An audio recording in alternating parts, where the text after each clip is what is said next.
With a self-directed IRA, I'm not going to buy a whole lot of real estate at $6,000 a year. So wow. So you're going from 6,000 with a traditional or a Roth IRA, and now you're socking away 60,000. It's a 10x. That's a pretty good, pretty good multiple.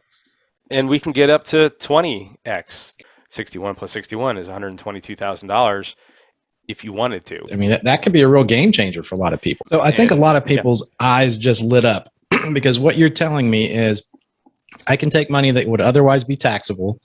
I can put it in a 401k that I control, and then I can use that money to buy more real estate. So I don't pay tax on the money. I put it in a tax sheltered account, and now I invest in real estate, which is what I wanted to do with the money anyway.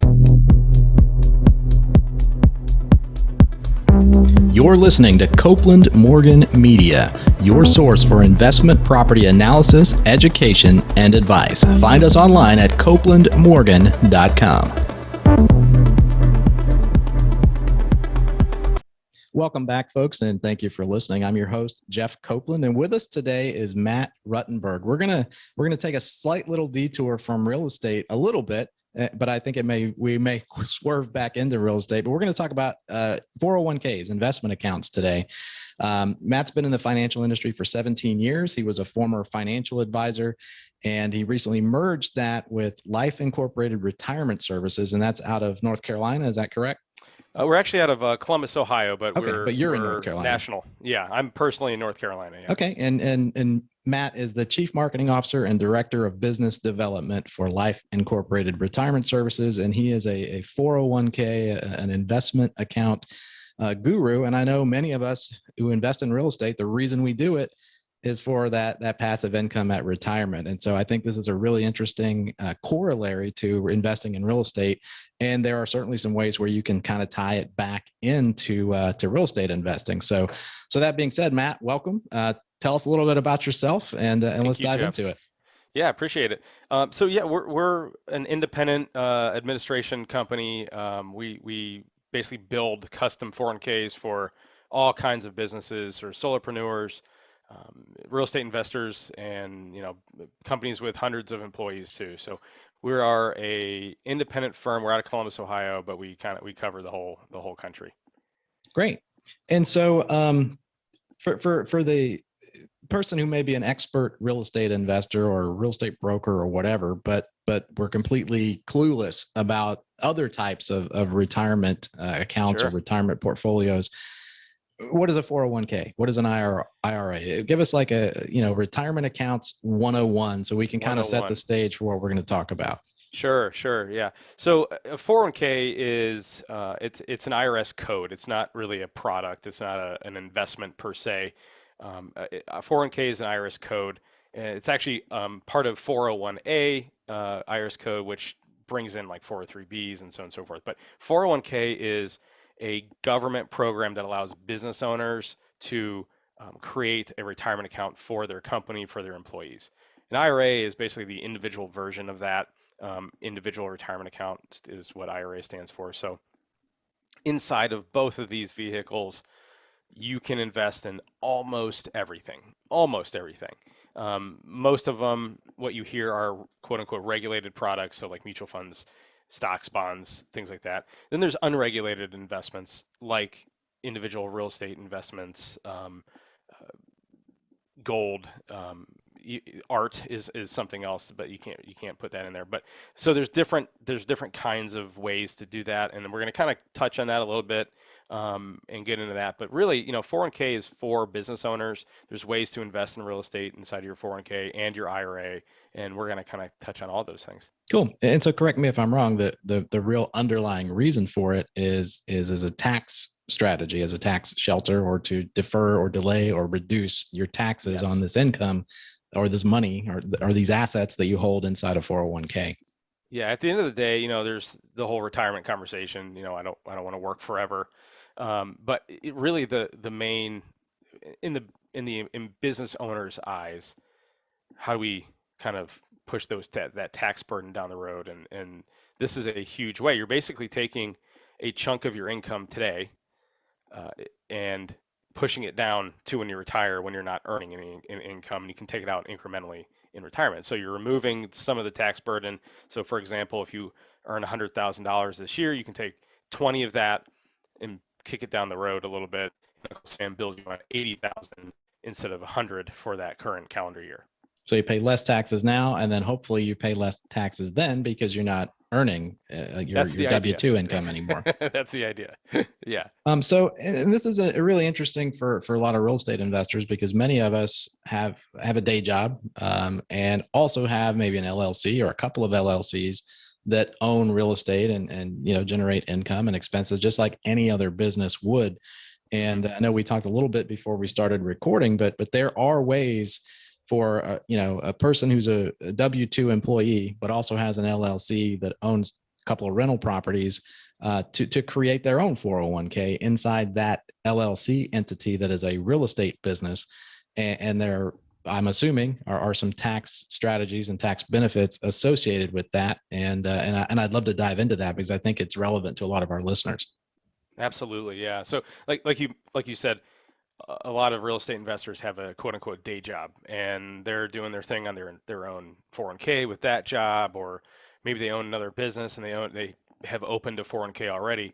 But the real estate investing part of it, more often than not, is hard to use that income towards a retirement account. So in order to contribute towards a 401k or an IRA, it's either W-2 income, Schedule C, or K1. And that all depends on what kind of entity you have. So W-2, K1, Schedule C.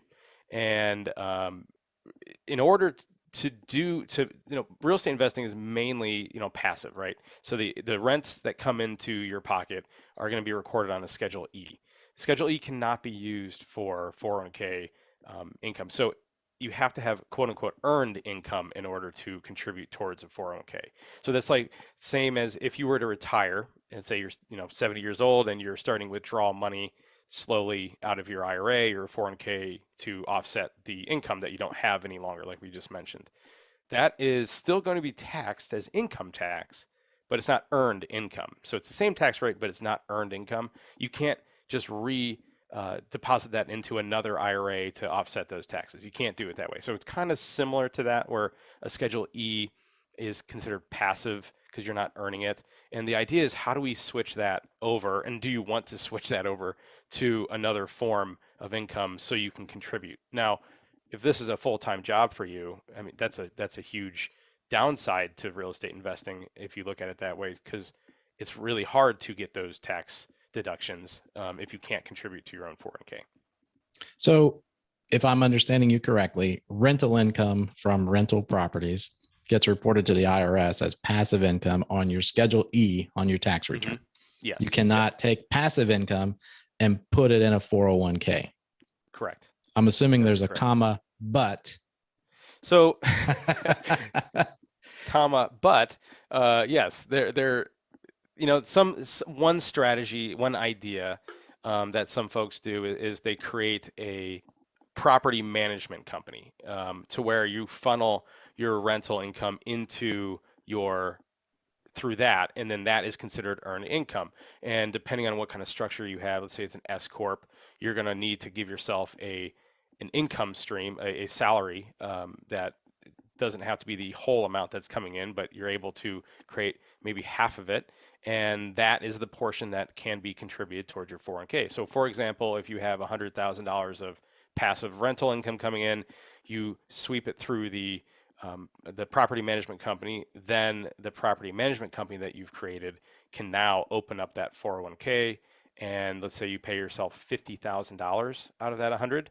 The $50,000 is now subject to self-employment tax. So that's the downside of doing that. So that's 15%, right? So you have to weigh your options. How much am I going to contribute, and does it offset that self-employment tax? Sure. And are there limits as to, and you may have mentioned this, what percentage of that income could flow into a 401k? I know with an IRA, you can only put in so much per year per account, and sure, husband and wife get a certain limit and things like that. In 2022, the limit for an IRA is $6,000 if you're under 50 years old. So let's assume we're under 50 years old and we want to contribute more than that. And to be fair, if you're only doing 6,000, just do an IRA. You don't have to worry about all this stuff. Just do the IRA. It's much easier. So if you are wanting to do more, the 401k limits are up to 20,500 as an employee of your own company. So in the 401k world, you can contribute as an employee and an employer. The 20,500 is an employee. You can do 100% of your income into that. Then the structure really starts to matter here. If you're an S corp, if you are just doing a Schedule C, so you're LLC, single, sole proprietor, depending on how you're structuring it, then you can stack on top of the 20,500 an additional, let's just call it an average 25% of your net revenue on top of the 20. So your maximum would be $61,000 is what you can put into that. So wow. So you're going from Yeah. 6,000 with a traditional or a Roth IRA, Mm-hmm. and now you're socking away 60,000 that's not taxed this year and gets pushed forward to your retirement income. Is Yeah, you're that's a 10x. That's a pretty good Absolutely. pretty good multiple. And we can get up to 20x, 30x. So really, so let's say, you have a day job and you are a dentist or, whatever it is, and you have another 401k. So the employee portion, and I call this double dipping. So you create this management company on the side and you have flow all your income through there, but you also have the dental practice over here. The 20,500, like I said, is employee contribution. You cannot double dip that portion of it. But the difference between the 20,500 and the 61 can be double dipped. It's an employer. You can have as many of those as you want, as long as they are not a controlled group, meaning you don't open up one entity to service the other, for Right. example. So you have one entity that is a client of your other entity. In your example, if you want a dental practice, you can do it there and then do the portion above the employee contributions through the dental practice. Then if you also own an LLC or a holding company that holds your real estate and you are a managing director or whatever, you take a salary from that company, then you can do it with both companies because they're unrelated. Correct. Unrelated parties. So, and there's a lot of rules inside of that to make sure that's not related, and that's a pretty hot topic as well. But the reality is that gets you over $120,000 of contribution because you can do all 61,000 in just employer contributions. So 61 plus 61 is $122,000 if you wanted to. And then there's even more strategy. We can get you into 300,000 pre-tax if you needed to. It's called a defined benefit. It keeps going higher and higher. It goes higher and higher. So yeah, so getting up to $300,000, it's called a defined benefit program, aka pension. But there's the more modern version of that gives you liquidity and so on and so forth. And you're limited at what you can invest inside of that. But $300,000, the closer you get to 60, 65, the higher it goes. And that's a potential 6 digits of tax savings, which is enormous. I mean, this is incredible. I thought the limit was 6,000. It turns out it's 300,000, 20 times more. Right. Which leads me down to kind of two routes of questioning or two paths.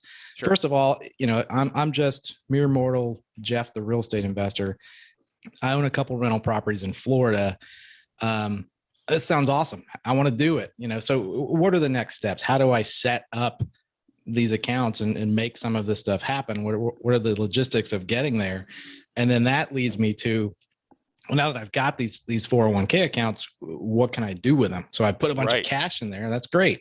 But the whole reason we're investing is we don't want our cash sitting around doing nothing. So I'd love to dive into, okay, now what?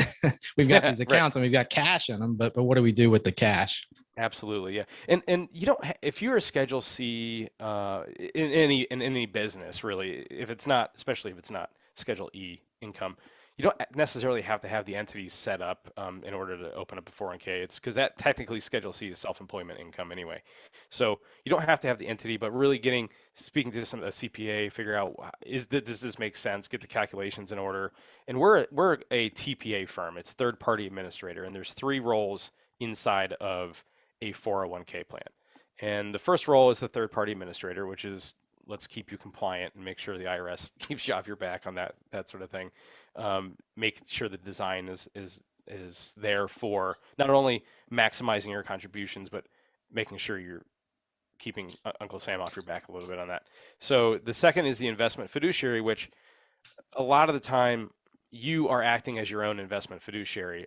We also act as that, meaning we will, if you have employees, you want to make sure you're compliant. There's a menu that you have to offer, and you have to keep up with it, and that's where we come into play. If you haven't, but if you're self-employed and you're a solo entrepreneur, most of the time, or a lot of the time, you bolster that responsibility as the investment. You're choosing your own investments. You're not going to sue yourself, right?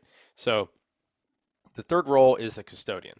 And the custodian, also referred to as the record keeper in 401k lingo, is really important because that tells you how you're going to invest, what you're going to invest in, and these are all things that building this team of experts is where you start. So the administrator is really finding someone that you can work with who's willing to invest in or help you invest in where you want to invest. So the standard custodian, let's just, Vanguard, Fidelity, those are custodians. Record keepers for 401ks are like John Hancock and Empower and T. Rose Price. These are built for businesses to offer to their employees. Those are the norm custodian, if you will. And most of the time you're going to invest in regulated investments. So index funds, mutual funds, sometimes a stock, a bond in there somewhere. But most times it's mutual funds. In order to really think outside the box, you need to find a self-directed custodian. And those are the I don't want to call them the rarities, but the much fewer out there that will allow you to invest in unregulated products like real estate, like gold, and things like that. Unregulated products, and unregulated meaning maybe there's not a ticker on it, or there's no company behind them making sure that they're doing things properly. The duplex that you're investing in is not a regulated product. That is an unregulated product. So you have to have custodians that are willing to allow you to do that, and you have to find an administrator that knows how to do that and how to work through that. Because once you get into that process, it's very manual. Meaning, you're not going to run things through payroll, and payroll is going to connect to the custodian, so you don't have to worry about the annual census and the reporting and how much you are in charge of sending the administrator the information annually to make sure that it's in compliance. So it's much more manual, and manual means a lot more work, which means you have to find someone who's actually willing to put that work in. So I think a lot of people's eyes just lit up because what you're telling me is I can take money that would otherwise be taxable. I can put it in a 401k that I control, and then I can use that money to buy more real estate. So I don't pay tax on the money. I put it in a tax sheltered account, and now I invest in real estate, which is what I wanted to do with the money anyway. Now I just get to save that, whatever percentage it is, whether it's self-employment or whatever, 15+% extra money that you can then turn around and invest.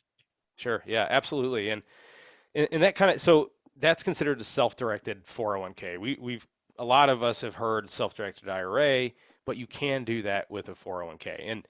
And it's not necessarily, like I said, choosing your own investments, Vanguard, Fidelity, whatever, American funds.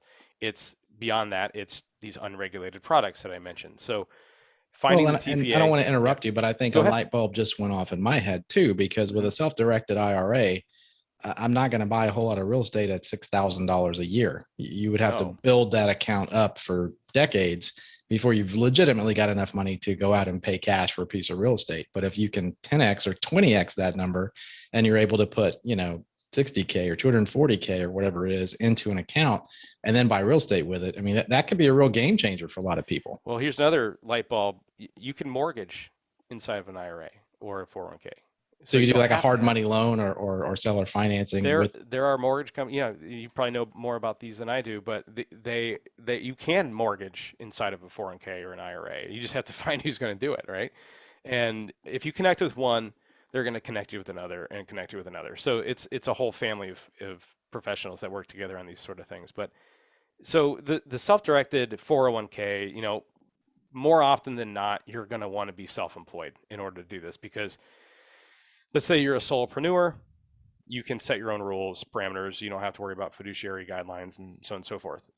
So it's easier to do this as a solopreneur or self-employed. But once you bring in employees into the mix, so let's say, for example, you own a dental practice, and you have built up your 401k over years and years and years, and you just realized today after listening to this podcast that you can invest in real estate inside of your 401k. So you as the employer have to make a change to the custodian. Instead of sending it to John Hancock, you need to bring in this self-directed 401k custodian. And a lot of people don't know this, but you can have more than one custodian inside of your 401k.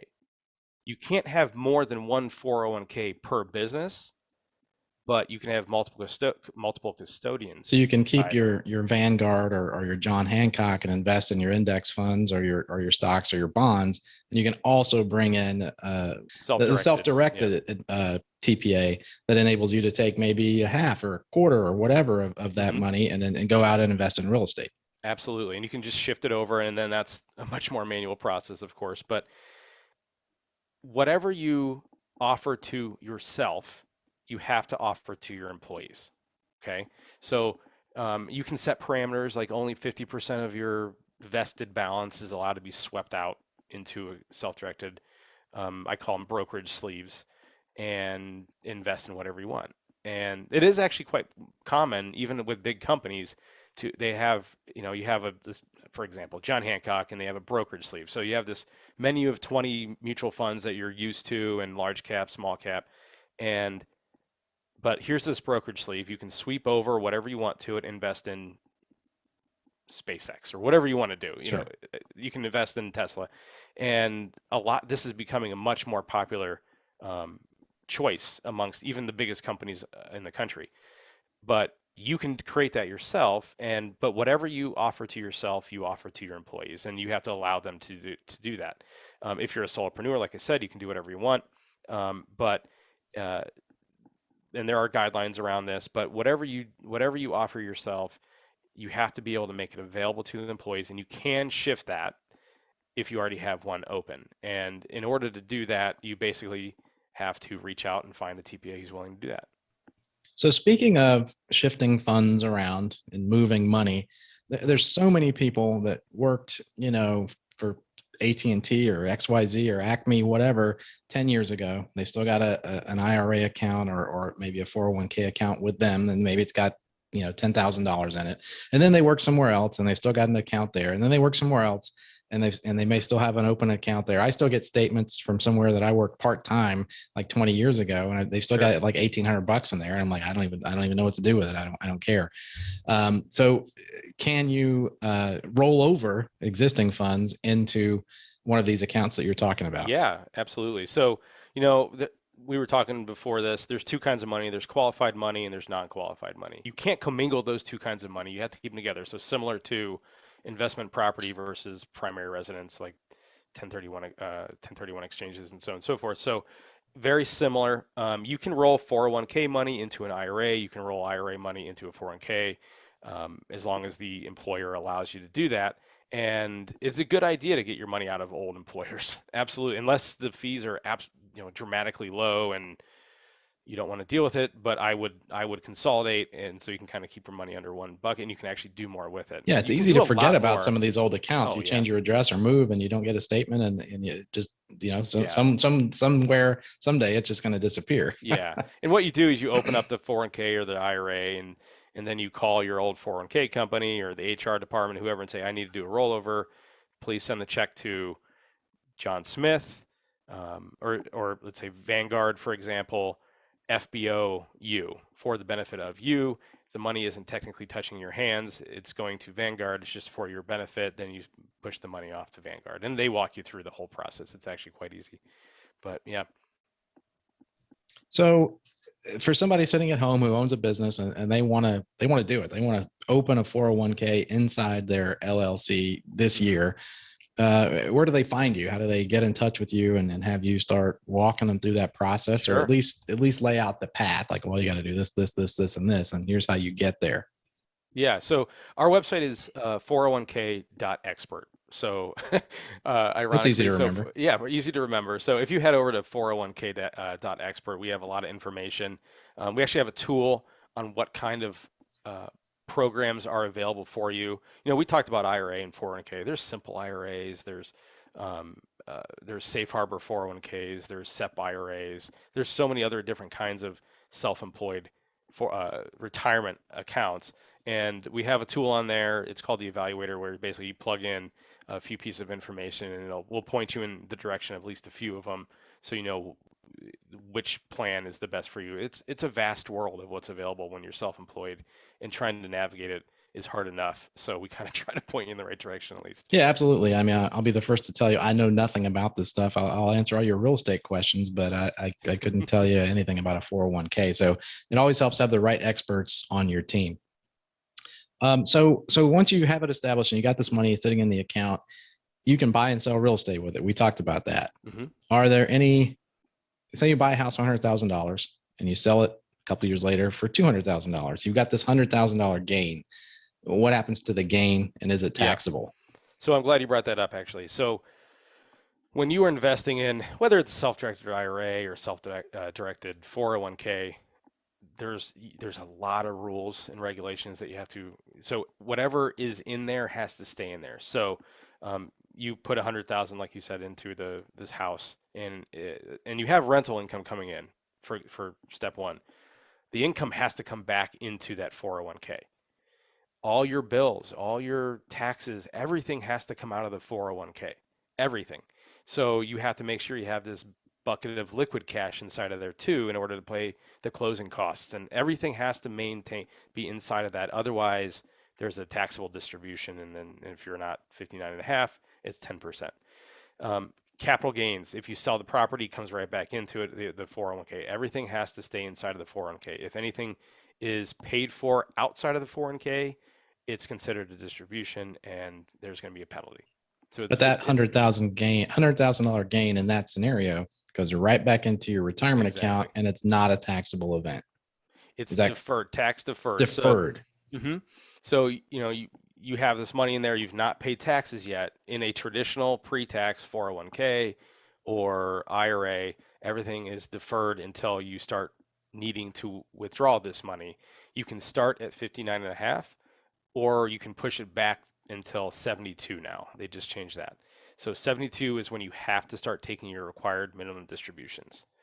Once you do that, yeah, go ahead. No, I was just going to say, so by comparison, if this took place outside of your 401k and you had a $100,000 gain, best case scenario, you're paying 15% long-term capital gains tax on that. So your 100,000 becomes 85,000 on day one, or year one, at least when you file your taxes. And so by keeping it all inside the 401k, you keep that money back in there available to earn interest or buy more real estate or invest in something else. Instead of giving $15,000 to the tax man, you keep the full amount and you invest it in something else and maybe turn it into $115,000 instead of 85. So it's a beautiful model. Yeah. And we didn't discuss the Roth option. Roth is, you do pay your taxes today. If you earn that 100,000, you put 20 into the Roth 401k portion, you've paid, your Uncle Sam is billing you on 100, not the 80 like we did in the traditional, but all the growth is tax free. So as long as you abide by the rules where you have to keep it inside of there for 5 years and wait till 59.5, you might have this huge tax-free bucket of real estate in the future that you don't have to pay any taxes on, which is mind-blowing. So Roth even if you better. sold it, say after 59.5, but the money still has to go back into the IRA in order to be tax-free. Yeah, it still has to stay inside of that. Yeah.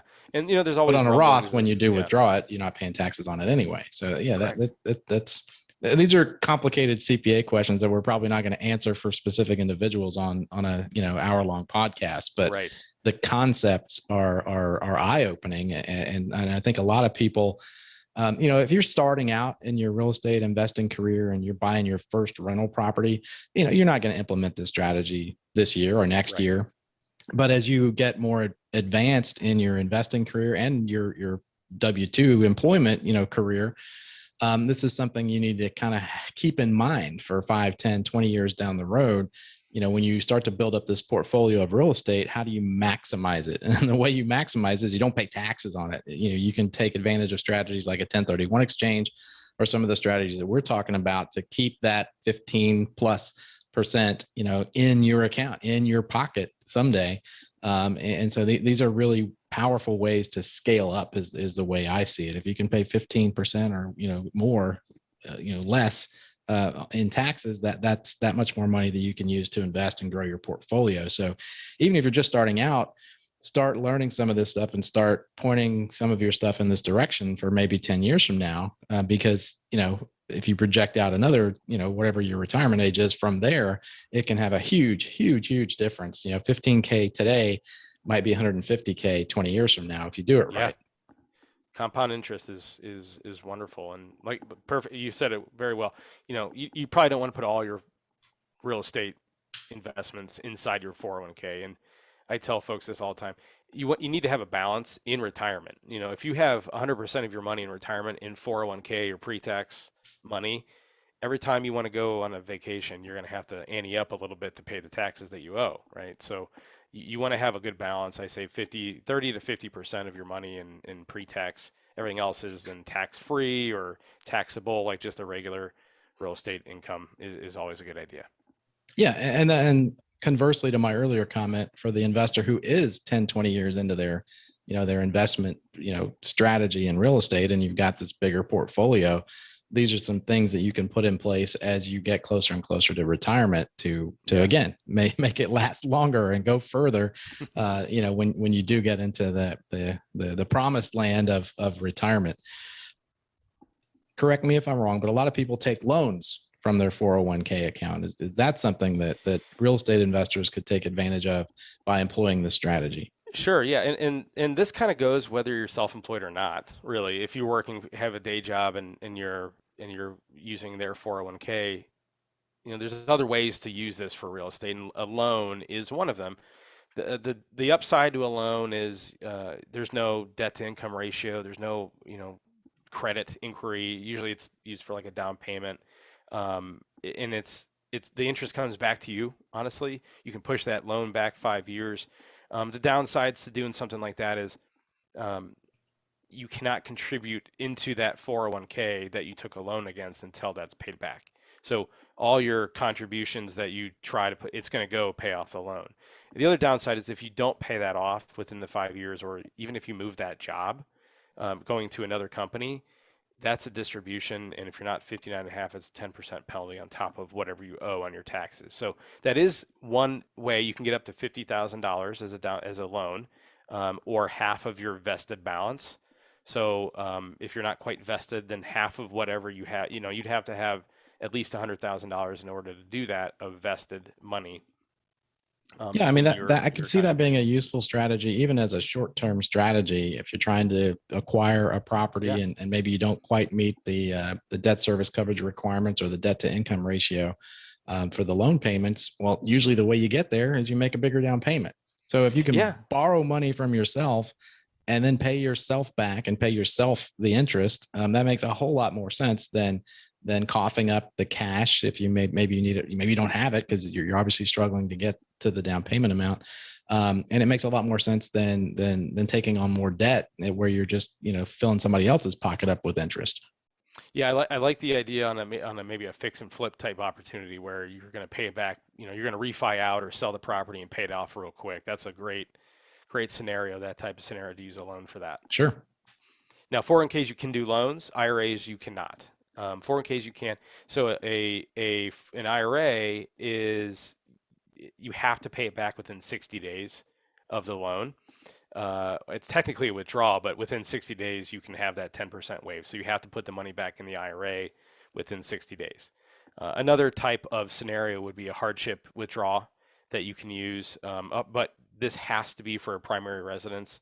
And you can waive that 10% as long as you're using it towards a down payment on your home. That's another thing that people do quite a bit.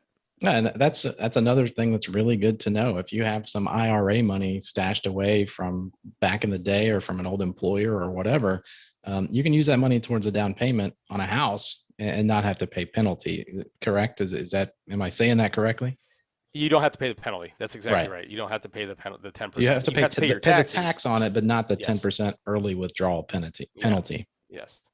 that kind of brings me, I want to give you a little kind of a hint or hidden detail that a lot of people don't know about since I'm in the 401k industry. If you have a day job, how do you use that money? It's your employer's 401k, right? And how can you get that to invest in real estate, right? In a self-directed IRA or self-directed 401k. And again, if you're on the other side of the table here, if the employer isn't offering real estate or a self-directed IRA bucket, then you can't do that, right? But one thing that you might want to look into is, like we said earlier, you can move a 401k into an IRA and vice versa. There's something called an in-service distribution that you can look into and see if your company offers this. Most of the time, an in-service distribution is when you are over 59 and a half and you want to roll the money over into an IRA while you're still working there. Most of the time, you cannot move money out of a 401k while you're still working there and roll it out. But believe it or not, the employer can change that 59 and a half number to whatever you want. So if it's a smaller company, you're going to be better off trying to figure this out. But basically what you might want to try is if you can do an in-service distribution, roll it to an IRA, and then you can get into the self-directed IRA, and then you can get into the real estate that way. So it's a little bit more of a shuffling of the money, but a lot of this has to do with how is your employer's plan designed. Sure. And it can be changed. So let me restate that because I want to make sure I understand it correctly. But if you work at a small company, Bob's Plumbing, and there's 15 people, and Susie in the back office is she answers the phones and does the billing and does the payroll and handles the benefits. They probably set up your 401k at 59 and a half. It's just the normal standard number. A lot of times it's not even asked. Right. It's just automatic. But if you go and talk to Bob, the owner, and Sally in the back office and say, hey, you guys ever thought about moving that down to like 45? And like, what? Yeah, we don't care. Is there a form or something? You got to sign something. And you get them to do it. And now you can take your money out of that 401k and move it into a self-directed IRA or 401 or IRA, because you wouldn't have another 401k in that scenario. So and then you can go and create a self-directed IRA to go start investing in real estate. That's right. That's a cool little trick. I like that. It's a little hidden. You're probably not going to get Walmart or probably not Amazon Walmart to change their age, but for a small company, I could see how that would be relatively easy to do. Yeah, and now the hard part here is a lot of small businesses, they go with these turnkey payroll provided 401k plans, and those are, like I said, turnkey. This is our process. We're sticking to it. There's no way. They'd have to be with a company just kind of like ours, where we're independent. We can mold the plan and design custom framework for your 401k plan in order to do that. Sure. But it's worth finding out if you've got $100,000 stuck in a company IRA, and ask around, hey, who's our third party administrator and what's our distribution age? And there's sometimes a way to get to where you want to go with your money. Yeah. Take them out to dinner or something and then have a conversation. Sure. So is there anything else you want to dive into on the topic of 401ks?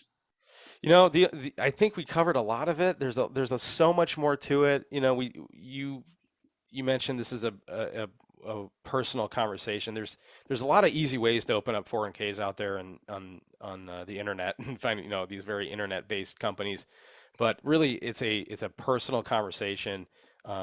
Design it custom to you. It's not going to cost you any more money than it would be anywhere else, and finding the proper team to build it is really, really important. Sure. And so, for the 22-year-old person listening who is just interested in real estate investing, but they're maybe they haven't done so yet, they just started their career or whatever. What's your advice to the 20-year-old just starting out as it pertains to an IRA and a 401k? Yeah, it's the biggest issue a lot of folks have to get started on retirement in general is just living outside your means and making sure you're making decisions intentionally with how you're spending your money. And this is kind of the go-to question that I always talk to younger folks about.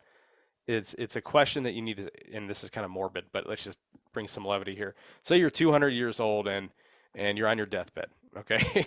And the question is am I going to buy a rental property or invest my money here, or am I going to buy a BMW and spend an extra $300, $400, $500 per month to get there?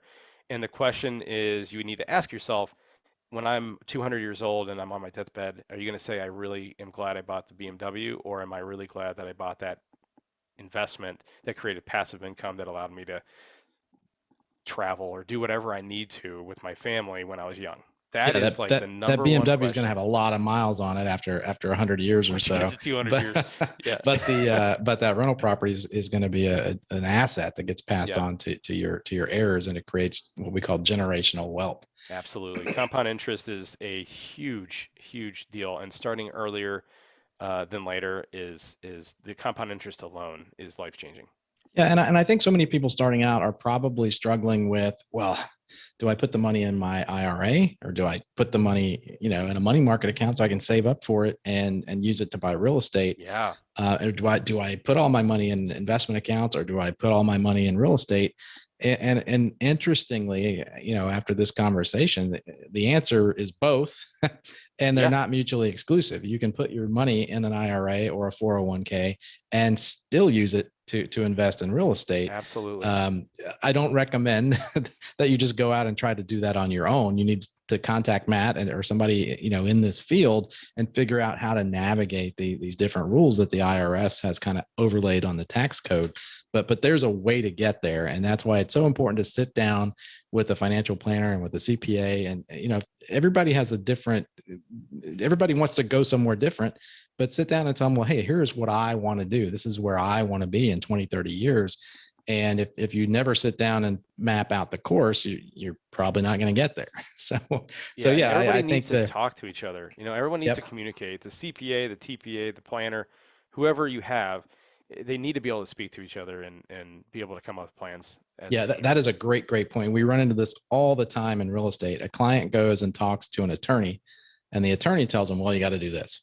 And then the client goes and talks to a mortgage lender, and the mortgage lender tells them, well, you can't do that. It's like you guys have to talk to each other, or at least talk to somebody in between who kind of speaks both languages, because what's best for the attorney is not going to be what's going to get you the best financing rates, and what's best for the lender isn't going to be what's best for your retirement. And so, that's a great point that we often need to kind of cross-pollinate a little more. Yeah, absolutely. Everyone needs to be on the same page for sure.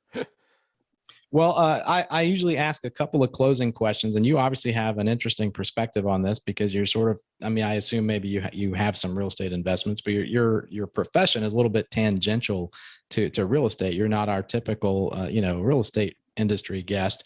Right. And so my first question is, where do you see the real estate market going, in the next 2 to 5 years? And I realize you're in North Carolina, we're in Florida. I usually ask it from a Florida perspective, but I'm also interested, in what you're seeing up there and what you think, in general about the real estate market and its outlook, from a macro perspective. Yeah. I've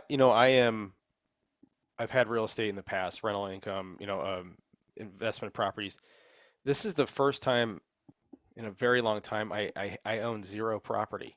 So, which is a really bad time to be out of real estate at the same time. Yeah, it's a tough time to jump back in right now.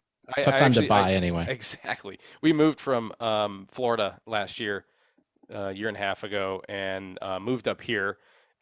And because we were tired of the flatness of Florida, we wanted some seasons for our for kids. those of you who don't know, it is just completely flat here. We have 3 feet is our tallest hill. So right, and so we moved up here, and we have family up here, and we decided that we wanted to. We traveled a lot last year. And we're trying to get back into the real estate, and boy, oh boy, are we missing out on that. But so I don't feel like we're going to have a big drop just because this isn't 2008. There were so many wheels turning and dropping at the same time back then, and I feel like this is a more methodical growth, and I'm hoping it slows down a little bit for my own benefit. But other than that, I don't think it's going to be going down anytime soon from what I'm seeing, just from looking at the markets and understanding how things go from a financial background. It seems like it seems like we're going to be slowing down, but I don't think we're going to be dropping anytime Yeah. soon, in my And opinion. everybody I asked that question has a fairly similar outlook. Like, yeah, it may, cool off here and there. Interest rates are going to go up, and there's not enough inventory for there to be a ton of activity, but Right. there's nothing structurally or economically that suggests there's going to be a real estate crash. And I just said that on record, so hopefully I don't have to come back and eat that a couple of years from now. But it's just a supply and demand thing. There's not enough supply, and we can't build housing fast enough to keep up with demand. Now, sure, Right. there may be areas of the country that have a different flow of migration than Florida, but right now you kind of bucked the trend. You went north. Everybody else is moving to Florida, and we're just seeing tremendous population growth and tremendous demand for housing, which then means the investors and the landlords, follow that migration pattern. So yeah, it has been a red hot real estate market in Florida, and most of us in the industry would welcome a slight cooling off or slowing down, in price growth, because it gives you more opportunity to find, some inventory and actually put some deals together where the price works for both parties. Yeah. Lost a few bids already. Lost a few offers that we've already put in recently because everyone's going higher right now. So my other question, and we touched on a few things along these lines, but for someone who's just starting out, in terms of real estate investing, and you've obviously bought and sold properties, and you're familiar with Florida and North Carolina, but what's a word of wisdom or a little nugget or a tool or a tip or a trick that you would tell somebody, that you would tell yourself 10 years ago to help you, advance or progress your investing career, whether it's real estate or whether it's 401k related? Don't sell any of it. Honestly, don't sell any of it. I look back and I'm looking at, Zestimates and things like that of property I owned in Florida. Southwest Florida is where I'm from. And, I could have done a lot of cash out refis and the Burr method. And my goodness, this was probably 2 months ago when I really got angry when I saw what the prices of the homes were that I sold just in the last several years. I mean, that brings up a couple of great points. That's one of the downsides of being in the real estate business, is you're constantly driving around town saying, oh man, I should have bought that place 10 years ago or 5 years ago or whatever it was. But yeah, and the other thing that I think it points to is we're seeing a little bit of a shift from everybody always invested in real estate for cash flow. But people are starting to realize, wait a minute, that $200 a month that I net, from my single family rental in Florida is not going to change my life. What's going to change my life is the equity in that property and the appreciation of that property. And so there's a movement about, I think, to sort of figure out how to get in the path of progress and not worry so much about, buying, cash flowing rentals in Detroit that throw off $100 a month. That's not life-changing money. But year over year appreciation and sustained growth over the long term is where the life-changing money comes from, in the form of equity. Yep, and then just compound that into other properties, and that's where I'm kicking myself at the moment, is not having anything in the market at the moment. This awesome. Well, hopefully somebody listening will heed your advice, and this has been really interesting. It's almost mind-boggling what you can do with an IRA or a 401k, and how you can even create your own 401k inside your own company to take advantage of the tax benefits of that, and even use it to buy real estate. So for somebody who is fired up and wants to do this, where do they find you, and how do they get started? Sure. Yeah. 401k.expert is our website. Head over there if you want to just kind of look around. We have lots of tools for you to look through. We have a lot of quick guides to see, okay, which kind of plan is for me. The evaluator is top button on the website on the homepage. I'm just going to ask you a few logical questions. In 30 seconds, it'll spit you out to whatever plan type is best for you, and then go from there. And then you can always reach out to one of us, and we can kind of walk you through it on a personal level. That's what I was going to say. Like, how big is the team? And if you just go to the website and contact, how do they get in touch with you if they want to ask you some questions about what we talked about today? Sure. Yeah. So we're a smaller team. Just because it's a very scalable business is the 401k business. But the president of our company, his name is Ryan Neff. He came from Nationwide, and he was running he was a management of the administration team for large companies there. And, bundling the TPA with the custodian was that type of thing. And he decided to start this company because we needed to bring this down on an individual level, give the personal touch and the custom design options to a small business owner. And I when I sold my company 3 years ago, I merged my 401k portion with them, and it's been wonderful education to experience on that end of it. So we're a small team. Myself, Ryan, and a few other people are on the leadership team, and any one of us would be the actual people you speak to. We don't have a 800 number with a. You're not going to get a call center in No, India. you're not going to get this. And I'm assuming we can put your call center. I'm assuming we can put your contact info in the show notes if somebody wants to shoot you an email and ask a specific question. Well, thanks so much, Matt. This has been a real eye opener for me, and I'm sure for a lot of people. It almost brings up as many questions as it does answers, but they're really good questions that you should really be asking if you're a real estate investor, regardless of where you're at along that journey. There are some tools that you can take advantage of that are built right into the U.S. tax code that Matt and his team can guide you through and save you a ton of money. Absolutely. Well, thank you again. And you're absolutely, we'll have you back anytime. And thanks again. Take care.